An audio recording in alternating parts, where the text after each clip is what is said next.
welcome. I will tell the folks a few things about you. So Tom Cox is one of the most experienced ICS instructors in Canada. And as a trainer instructor, he's taught over 500 other instructors across North America, as well as written several papers on incident command, which are publicly posted on the icscanada.ca website, if you're curious.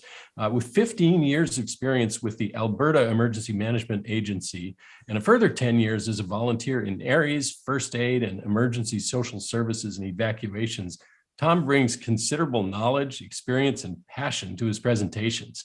He's presented at numerous conferences on a variety of topics, including communications failures, incident command, public warning, lessons learned, and specific Canadian disasters. Tom lives in Edmonton, Alberta, Canada, with his dog Austin, KFOD, that's Killer Fangs of Death, and was formerly a wine expert. Now, I don't know, so not anymore. Anyway, Tom is the senior ICS consultant with the Alberta Emergency Management Agency. So Tom, thanks so much for being with us. Welcome, Tom. Thank you very much. Great to be with you again. I've had the pleasure of presenting a number of times at Comm Academy and have thoroughly enjoyed it. And it's actually been a huge advantage for me to develop my skills and my understanding of emergency management by doing presentations and just, you know, it's one thing to have opinions about something, but to put it together into a full presentation and make an argument or provide education to people is a real treat. So I've enjoyed doing it. All right, and I understand that my picture should be in the upper right corner. If it's blocking the presentation, just let me know and I'll turn my camera off, but we'll leave it on for now because it's hard to look at a whole bunch of PowerPoints at the end of the day and not have some animation in there to keep it exciting. Sounds good.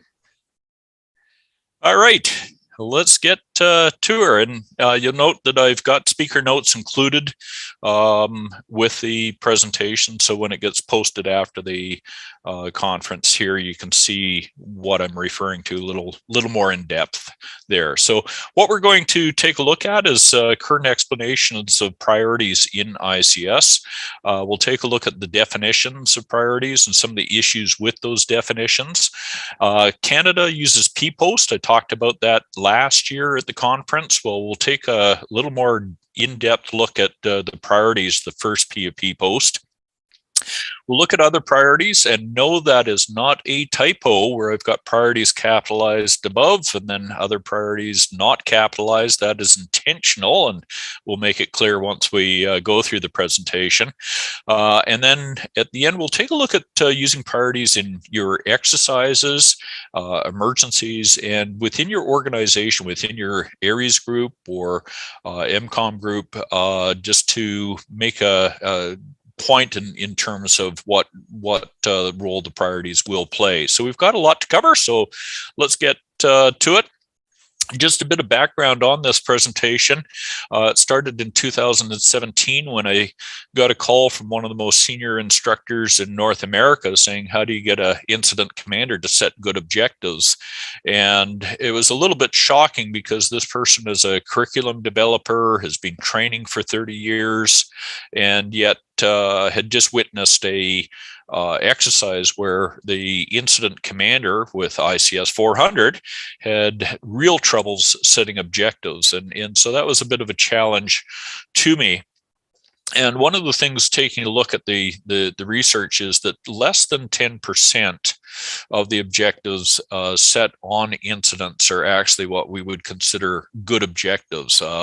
This is from S420 course in the United States for Type 2, Type 1 teams. As part of the pre-readings, they looked at all the incidents from 2014 and 2015, looked at the objectives, and said that less than 10% by the best of the best incident command teams in the United States were good objectives. And if you think that's bad, another study took a look at 900 and I think it was 27 different incidents in Australia, several thousand objectives by multiple organizations, and not a single objective was considered a good objective. So we've got a real problem here. Now, one of the things I want to be very careful about pointing out is just because we've got poorly written objectives doesn't mean that we're responding poorly. We resolve incidents all the time. We do it without even thinking. So what we're seeing here is a mismatch between what we say and what we do. And the danger of that is it's introducing a poor understanding and risks having a poor response or less effective response, if I can put it that way. And so I've been looking at this for a number of years. Two years ago, I had a very frustrating Christmas trying to figure out where we're going wrong. And as I say, I've been working on this for about 5 years. And all of a sudden, I had a bit of a aha moment. And on the last day of the Christmas holidays, so January 2nd, I think it was, I suddenly said, I'm going to write about priorities, and wrote all day long until 3 a.m. and sent that off to ICS Canada. And they came back and they said, this is it, isn't it? It's the missing piece of why we're having problems setting good objectives.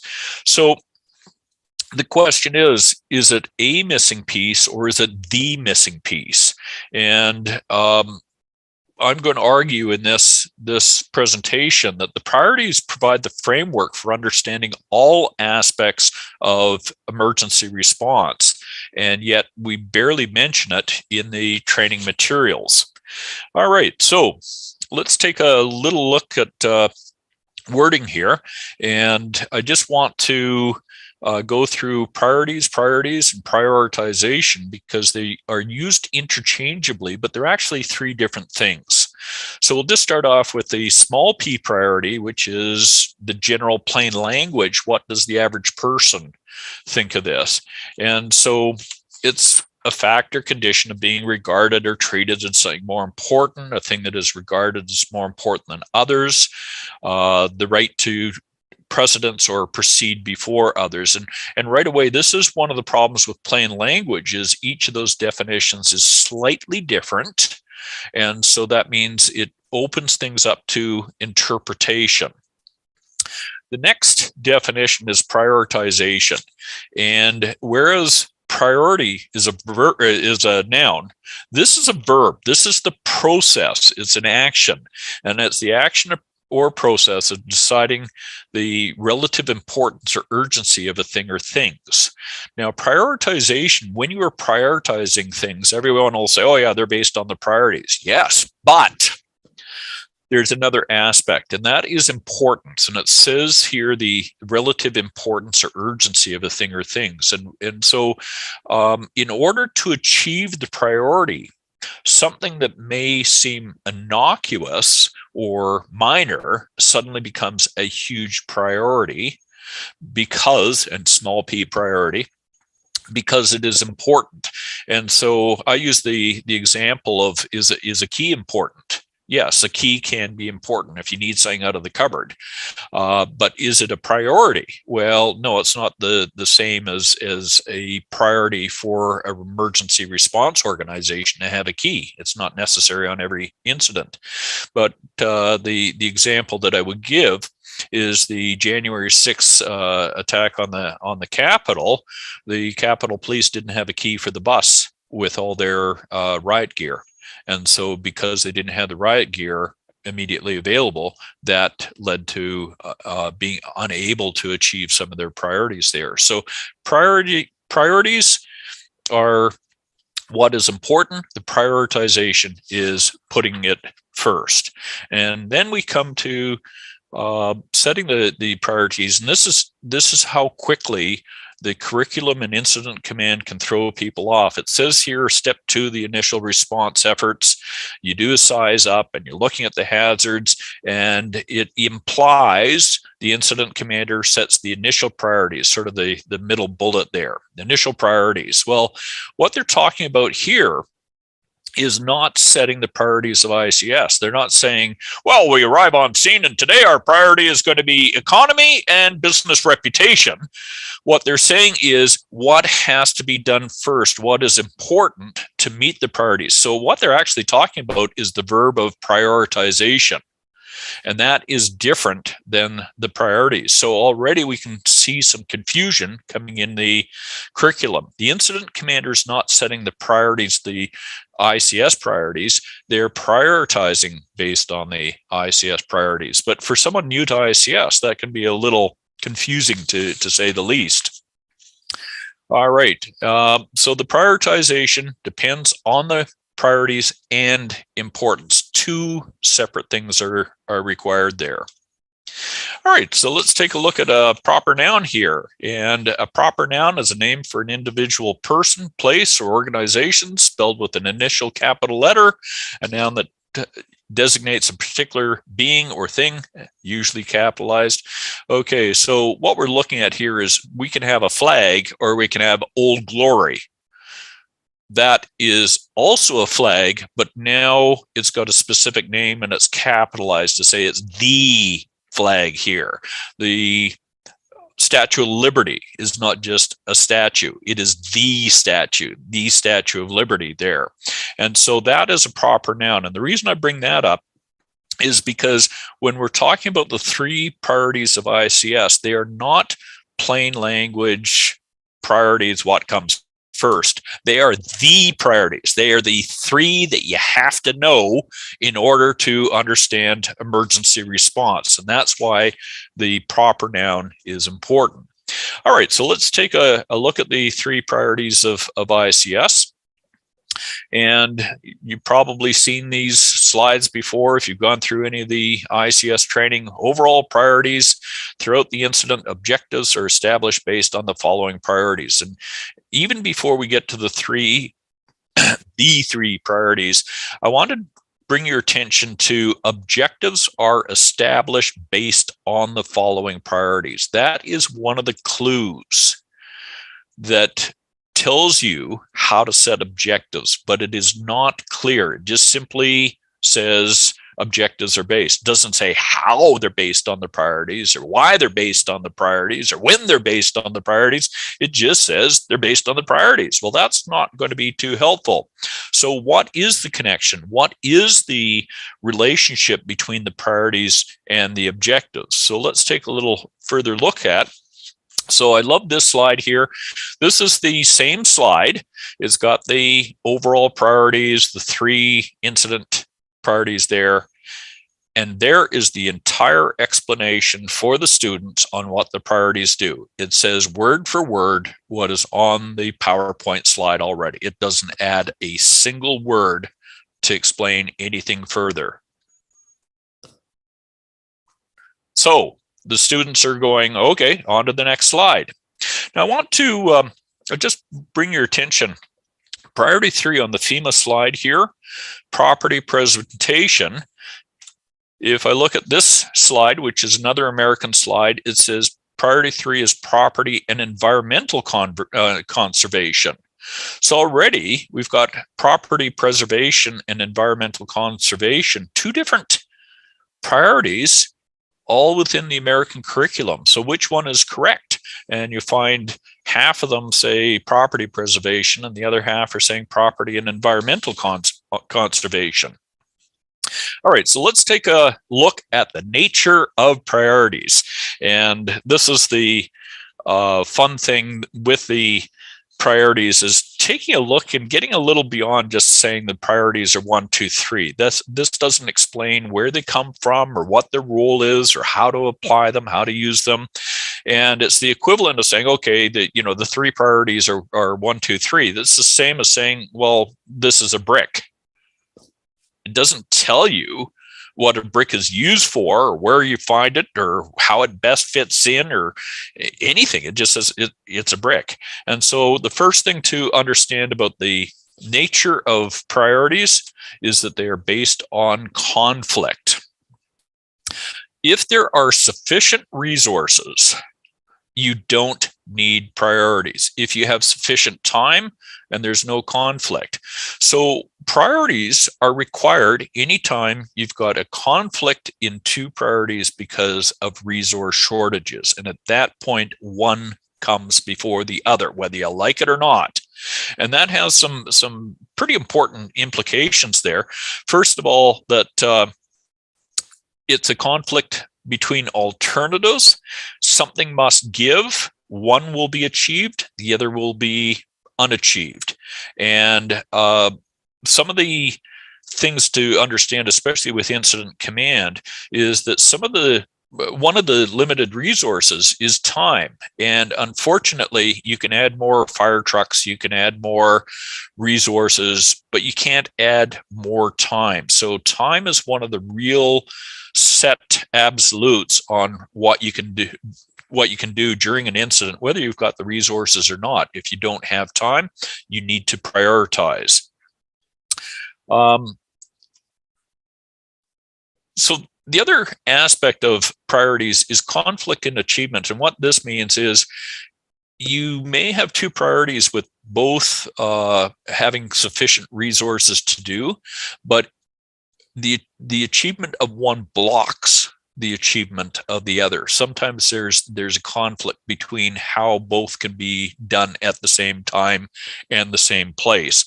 So we've got flooding in a town, and the town power grid is still on, so the wires are live.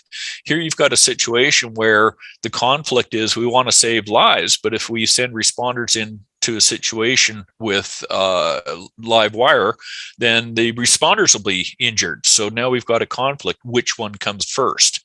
And so you find sometimes the priorities will be conflicting, even though you have adequate resources. All right, so fundamental to understanding priorities, and no one ever says this in any course, is prioritization means someone or something loses. If you're successful with one priority because you had to prioritize, then something else you wanted to do is not done as well, not done as quickly, or cannot be done. It loses out. And that is important. Prioritization means other priorities always lose. So here's a question. And I don't know, Catherine, do we have the chat function available today? We do in the YouTube, and I can see that. The problem is there is a delay, so okay. They'll be answering the question after you probably want to answer it. Okay, I'll just continue on then. We might try it a little later if we've got time. All right, so the issue for ICS is who sets the priorities. And I love asking this during an instructor course, because right away people will say, well, it's set by FEMA. You know, FEMA obviously set the three priorities, or the priorities were set by our fire department or the organization. And the more you push people to figure out who set the ICS priorities, finally someone will come up and say, society. And this is really important because it is not ICS who ever set the priorities. The priorities are set by the society that you live in. So society sets the priorities, and this is not a conscious decision by anyone. It's not a vote or a plebiscite where you vote what will be the priorities this year. It's been set through history. It's arrived organically. No one ever thinks about it. And one of the key things, though, is that as society changes, so do the priorities. You think that the priorities are cast in stone. Oh, you know, 1, 2, 3, and they never change. Well, they never change once an incident starts. But in the time before any particular incident starts, they're always changing. And what this is one of the things that I found is looking at different countries on incident command, they have slightly different priorities. It's just like having property preservation versus property and environment conservation. you will find the different societies have got different priorities. So just a quick example, in other jurisdictions, we will have protect the tools and looms. So the incident commander will try to save people, they'll try to stabilize the incident, try to protect property, and then they will try to protect any tools and looms so people can support themselves because the government is unable to do so. Preserve government. That may seem a little strange, but we just have to take a look at what happened in Hurricane Katrina with New Orleans, with the lack of leadership at the local level in New Orleans, the state level in Louisiana, and even the federal level, with all three pointing fingers at one another.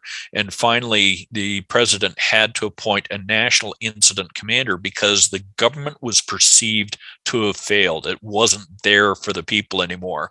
So one of the things that may occur is propping up the government to make it just look like it is able to handle the disaster.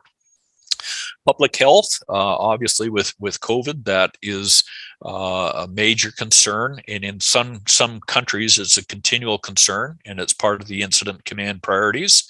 And the one I like is save the sheep. Now that's out of New Zealand. It's actually not written as save the sheep. It is written as provide for the welfare of livestock. Now, I want to make this absolutely clear. This is set by society. When a fire burns through the paddocks, like the picture, you will have, in New Zealand, they've got about 70 million sheep and about 4.7 million people. If a fire burns through the paddock, you might have 20,000 horribly burned sheep. No farmer has ever got the ability to put down all those sheep. They don't have the place to bury them. They don't have the medication to save sheep that can be saved. They've lost all the fencing to keep them in. And it is, after spending all your life trying to raise happy, healthy sheep, to be faced with that is beyond any farmer's capacity. So in New Zealand, the government has directed, and it's because society has demanded it, the incident commander will provide for the welfare of the livestock. So we do see these different priorities coming up. Now, the other one, when I say that priorities change, there's absolutely no question that Hurricane Katrina was the defining event when it came to pets and their role. Normally, pets are considered property. And when Hurricane Katrina occurred and there were tens of thousands of people trapped and on the roofs, at that point, they were simply considered to be livestock. Well, people on the roofs of Hurricane Katrina were offered assistance by the U.S. Coast Guard, and the U.S. Coast Guard policy is we save people, we do not save pets. We only save humans.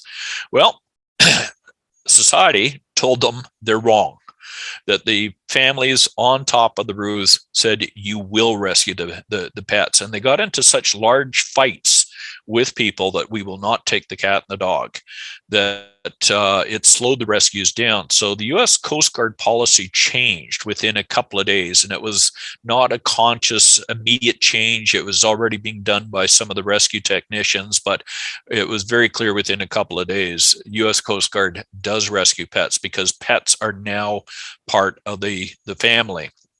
And you see it with single child families or no child families. The pets have moved up in terms of these are family members now. So after Hurricane Katrina, the 2006 Pets Act in the United States said during evacuations, you will plan for the evacuation of pets. And so I would argue that it recognizes the changes in society, the importance of animals in families now, and it is now considered a life safety issue is to rescue the pets. Now, it's still save the children, save the parents, save the pets, but that is now all part of life safety. So that's an example of how things change. The other one that I want to bring up is the environment.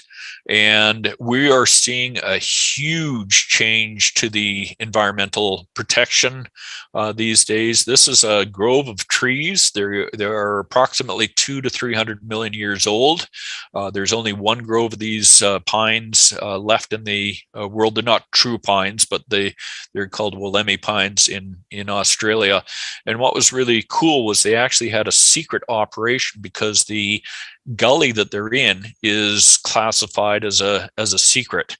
You can't reveal where the gully is to prevent people bringing in invasive species and stuff. So we saw the change with the environment, really the Exxon Valdez with the oil spills. Now we're starting to see endangered species habitat like the Wollemi pines that will take priority over property.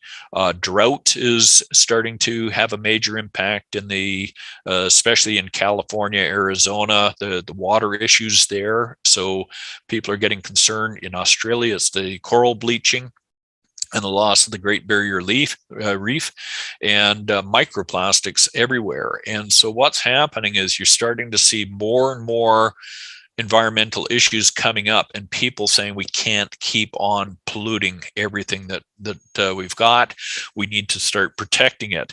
And so we're going to have a very big increase in the emphasis on the environment in the next few years. So I expect the environment will actually move up ahead of other priorities. And just as an example, the environment used to be a definite fourth priority after property. It is now equal with the property. And in the oil and gas industry, it is already stated to be ahead of property. You can replace property, you can't replace environment. When it gets polluted with oil, it lasts for decades or centuries. And so you will protect the environment before you protect houses. So I expect in the next few years, and it's coming a lot faster than I expected, I expect that environment will be put ahead of property, either within the ICS or legally. You'll start to see lawsuits pushing it ahead. All right, now let's take a quick look at a definition of an incident. And it says an incident is an occurrence, natural or man-made, that necessitates a response to protect life or property. And I get such a kick out of this because that implies that the Exxon Valdez oil spill was not an incident. And when I bring this up with instructors, they go, the Exxon Valdez was a defining incident for the U.S. Coast Guard. That's the one that made them go to ICS. How can you say? And I said, take a look at the FEMA definition. It says it's only protecting life or property. So right within the definition of an incident, we already start to see how the priorities are implied, but they're never explicit. It doesn't make the direct connection. The three priorities are what defines what an incident is. So we need to improve on that. So, okay, so let's take a look at the three priorities in detail then, and we'll start to get a better understanding. So that definition from FEMA says that when something happens to property or lives, you must respond. So the society is putting those priorities in place. Well, why do we respond? Society demands it. And this is really key. The priorities exist at all times. So when do you need to have a response? When there is an impending threat to one or more of the three ICS priorities. As soon as the threat is impending, then you have a response required. Society demands it. So now we have a conflict between saving lives and responder safety. And that's because saving lives is one priority and responder safety is another. They are two completely different things. And this is where it's a little bit dangerous when we say our first priority is life safety, is you're conflating or you're confusing two different things at the same time. So we need to understand that we need to treat them as two separate priorities, but both of them are demanded by society. Save lives and keep the responders safe. Now, when society sets the priorities, then we have social license to do the things we do during a response. Okay, so the three priorities, there they are actually 5 different priorities. Life and safety are 2 different priorities: incident stabilization, property, and environment. Let's take a quick look here. So this is Amira Sanchez Garzon. In Colombia, 1985, they had a volcano and a lahar, a mudslide. The ice cap melts and rushes downhill, and she was trapped in the lahar debris. So saving lives is an absolute. Little Amira needs rescue. You can't ignore it. Society says you must respond. And there are 2 choices. It's either remove the threat from Amira or remove Amira from the threat. So 2 objectives are going to be possible. Both of them are going to be an objective, and both of them will be given to the operations section. I'm going to be blunt here. Amira did not survive. She was trapped for about 6 days, and it was either hypothermia or sepsis took her life. And at no point did anyone turn around and say, well, we tried for a day, let's leave, or we tried for 3 days, let's leave. This is an absolute. If a life is at risk, you do everything you can to try to help out.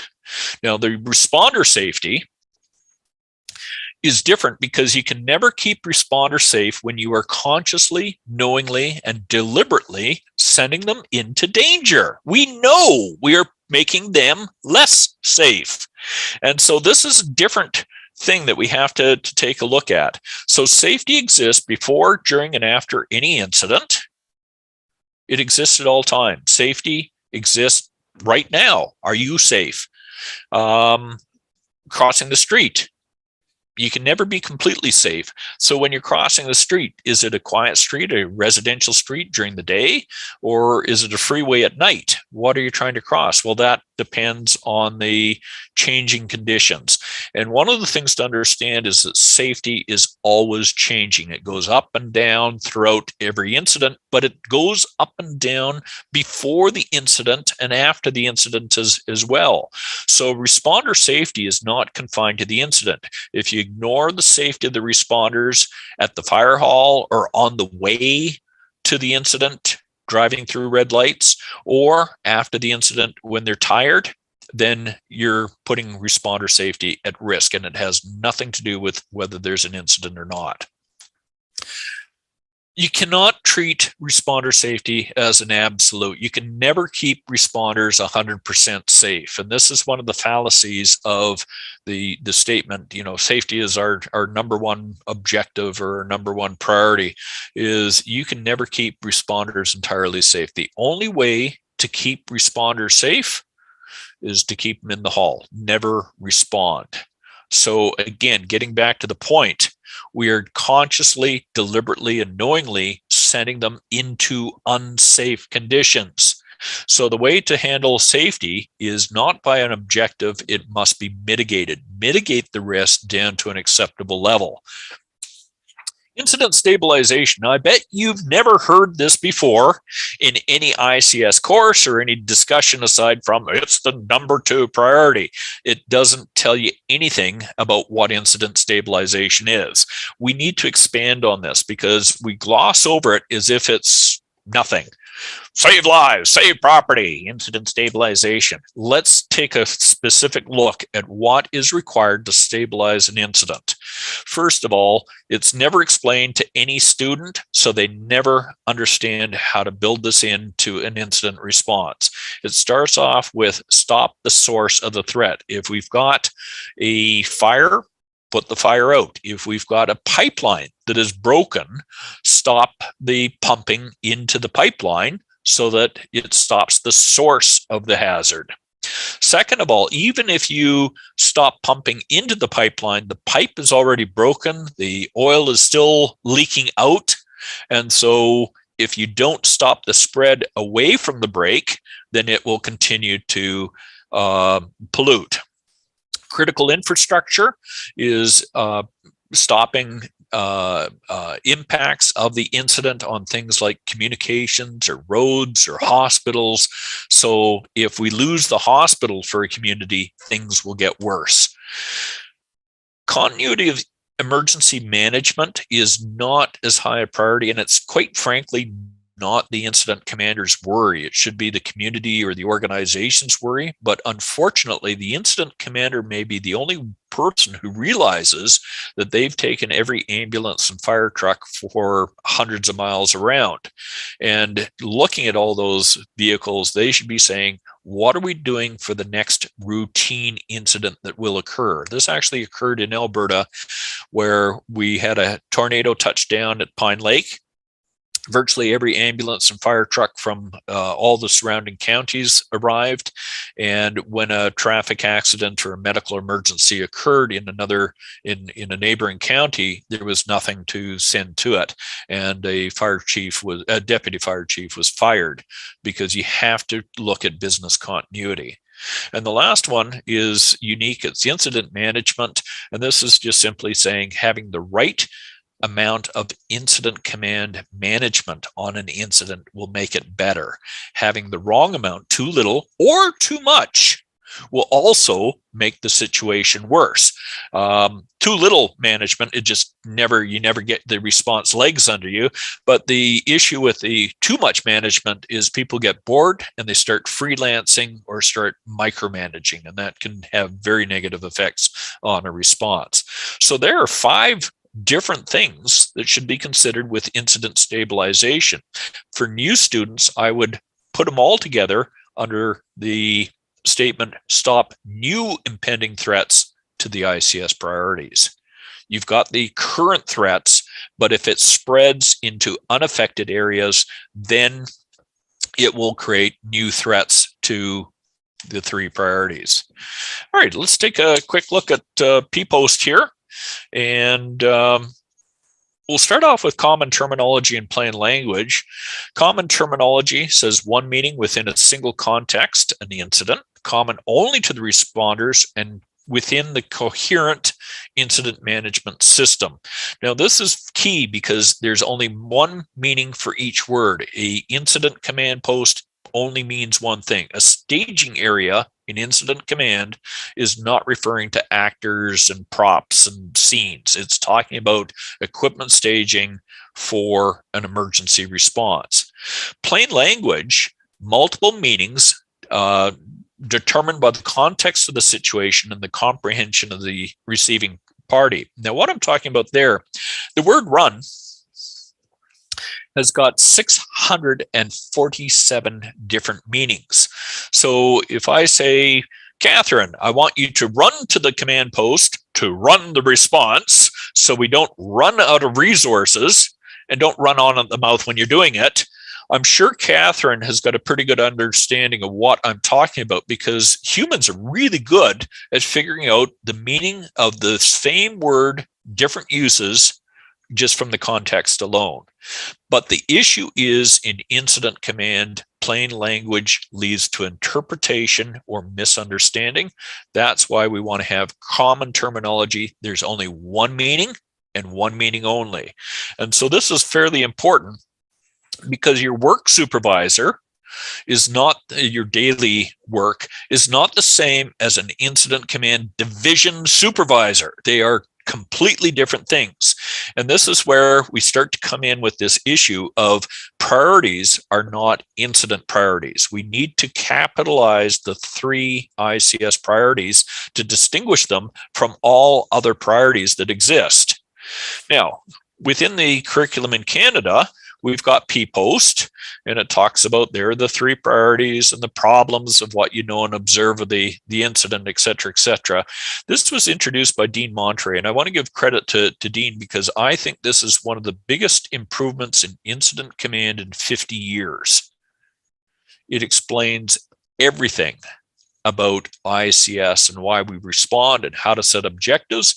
It's just that Dean didn't realize it needed common terminology, not plain language. What you see here is plain language. So I've been working with ICS Canada on coming up with single common terminology definitions and meanings that apply to the P-Post acronym. So we'll start off with the priorities are set by society. They exist at all times and are constant during the incident. And there are only 3 proper noun ICS priorities. We've talked about that. An incident, we're going to improve on the FEMA definition. An incident occurs when there is an impending threat to one or more of the 3 ICS priorities. And this is absolutely key. It must be an impending threat. The threat must be occurring or about to occur. So ICS, or incident response, does not apply to cumulative threats, potential threats, or long-term threats. It is not designed for that. It is only designed for impending threats where you have run out of time. If there's time, then you should be consulting, you should be engaging, you should be looking at best practices, lessons learned, you should be looking at alternatives, cost-benefit analysis, project management, et cetera, et cetera. So ICS is not meant for when you have time. It is meant for the situation where the threat is impending. Now, there is no definition right now of what an incident problem is. And let me tell you, I've got problems. My dog doesn't like the food I give him, and I don't get paid enough at work. I've got problems, but those are not incident problems. So we need to come up with a definition there. So an incident problem is a threat to one of the priorities. And one hazard can create multiple problems. So the wildfire can threaten people in a community. It can threaten the spread into other areas. It can threaten critical infrastructure like telecommunication facilities. It can threaten buildings and protected endangered species habitat. So one hazard can create multiple problems. Every problem requires a separate solution. So we need to stop the fire. We need to stop the spread. We need to rescue the people or stop the fire from getting to people. We need to have an objective to protect the infrastructure and the buildings. And if we've got a critical habitat, that needs a separate objective as well. So one hazard creates multiple ICS problems. Now, please be aware that one solution to one of the problems may solve all problems, and that is put the fire out. But sometimes that's not so easy on a rank 6 firestorm. So an objective then is the simple solution to an incident problem.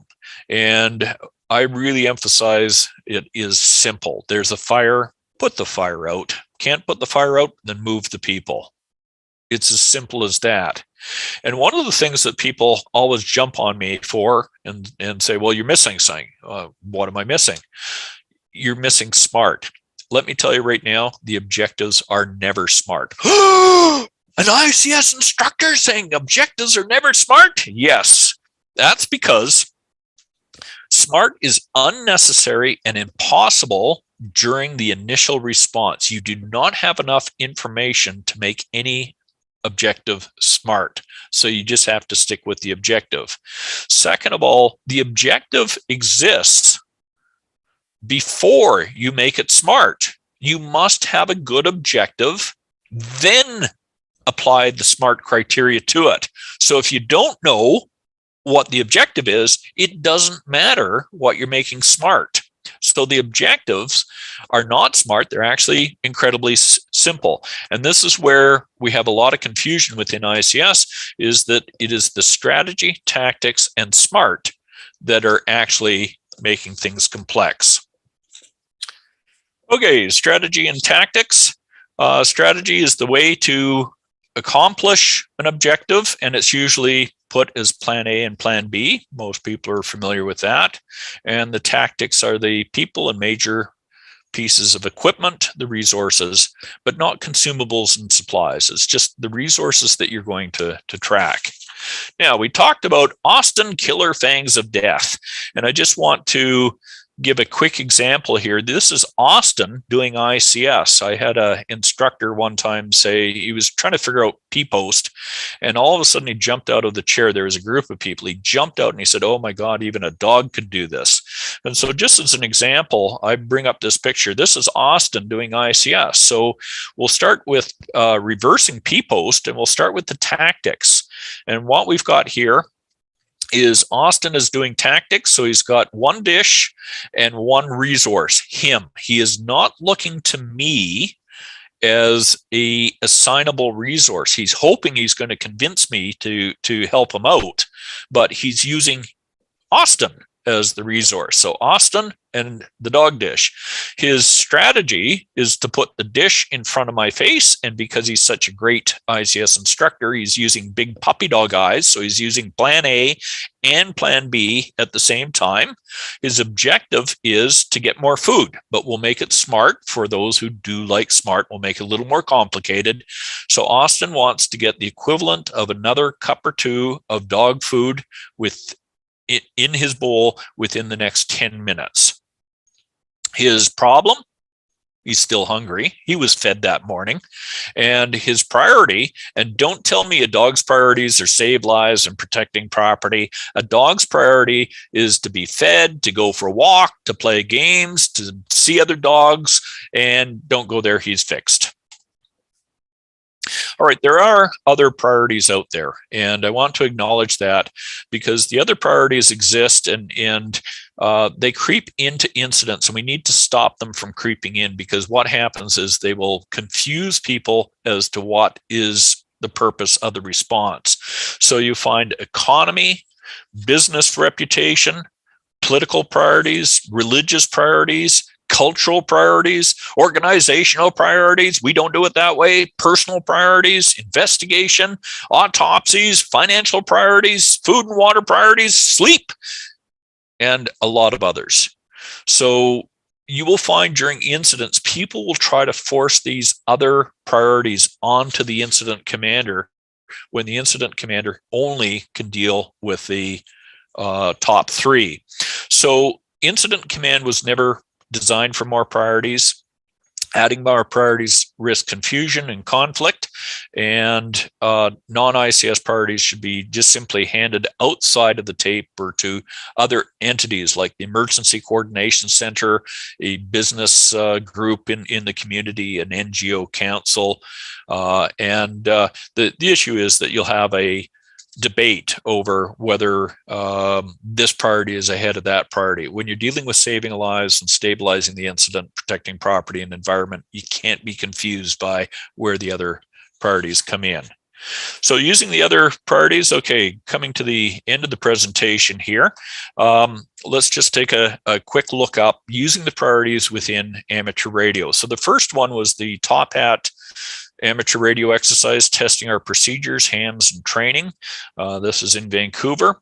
We had an hour and a half for setup. We told people to go to their normal organizational facility to set up for emergency traffic. We gave them an hour and a half so they weren't racing anywhere. And then we had an hour of messaging. And with that, we had 4 envelopes. Labeled A, B, C, D, and we played a trick on them by saying open envelope C, and there's a bunch of messages, do formal messaging, and away they go. And I just love this because they're sending these messages, doing a good job, formal messages, doing great, and all of a sudden over the radio you hear, "Oh my God, we just failed. I have a message marked priority." And that was our clue. Everything else was routine. They should have checked the messages for emergency and priority messages. They didn't. And so they just got into the flow of sending messages. So we used the priorities of formal messaging to make sure that they were looking at what the messages were going out. The other envelopes, we'd say open envelope A. And at this point, they're checking for which is the message that had either priority or emergency on it. And in that case, we actually had one that was clearly not a priority, but it was labeled priority, plus another one that clearly was a priority, labeled priority. And so we just had them thinking about what should we be doing when sending these messages. They're both labeled priority, so we send them both, but still using a bit of judgment. This one is clearly priority, send that. And then the other one we'll send with a note saying we're questioning the priority on this one. And then we had an hour to get to remote location. So we had a lot of fun with that. Now, when it comes to actual emergencies, this is the Foothills Amateur Radio Club in High River 2013. This was Canada's costless flood disaster, and we had no communications. Even the satellite phones would not work there because the downlink for the satellite phones we were using was in High River, in the middle of the disaster.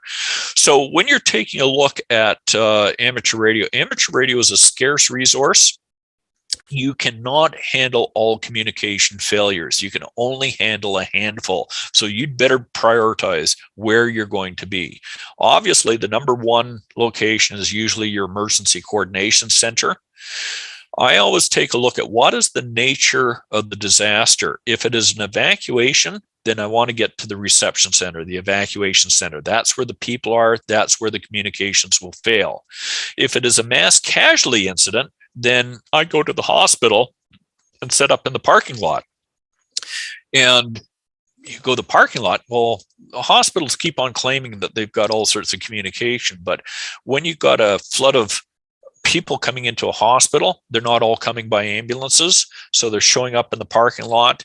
All of a sudden you start to see the family and relatives showing up. They show up in the parking lot. The media, the press, the off-duty workers are showing up. And all of a sudden it's the parking lot that needs the communications, not the hospital. So that's thinking ahead, using your knowledge of emergencies and other locations. And this one I've always had fun with. Breweries. During California earthquakes, the breweries will switch to from making beer to making water. And so if you're short of water, then the brewery would be a good place to set up emergency communications to make sure that they are getting the information required to distribute the water properly. The last one is within your own organization. This is the Surrey Emergency Program Amateur Radio Field Day picture. Within your group, what are your priorities? And you have limited resources. You can't do everything. So you've only got so many members, so much time, so much money, and so much energy. So what are your group's priorities? And this is where I was hoping to ask people to make a contribution, but we'll just give you some examples here. I would say a lot of the groups is just for company and coffee to socialize.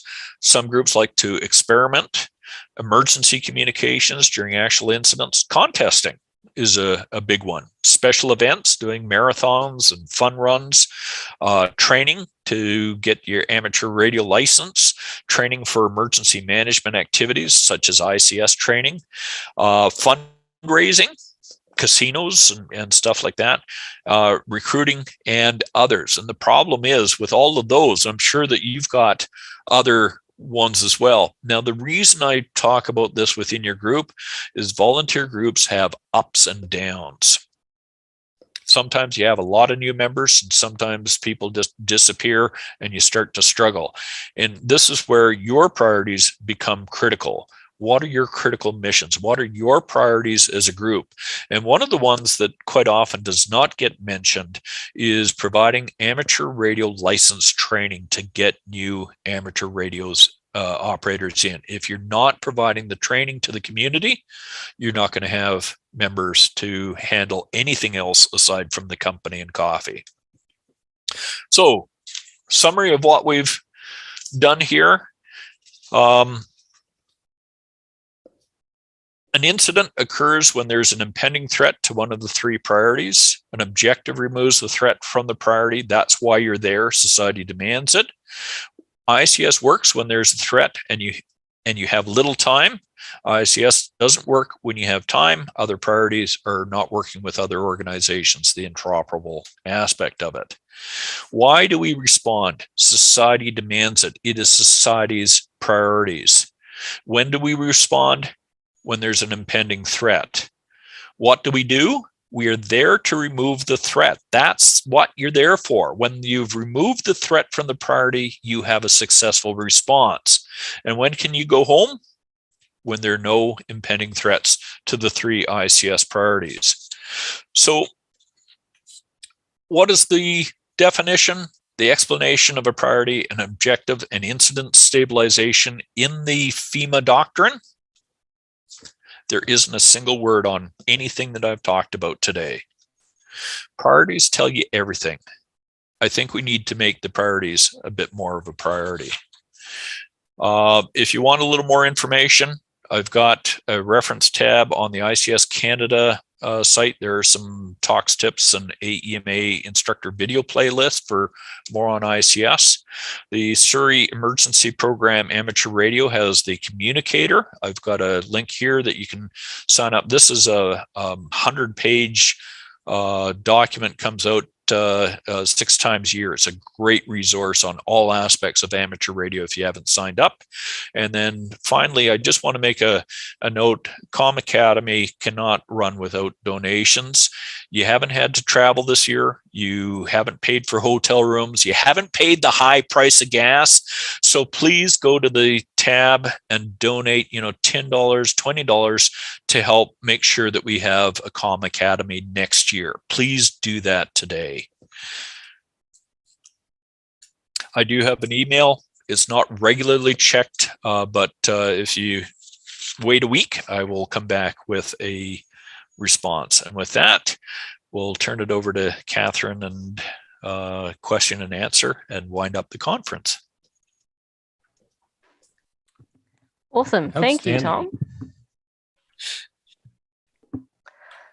All right. Tom, I would say that, it seemed that you covered the material so well that we had several comments, but we didn't have really questions per se. I think you probably answered along the way most of the questions that folks would have had, but you definitely stirred up some thoughts, as you always do.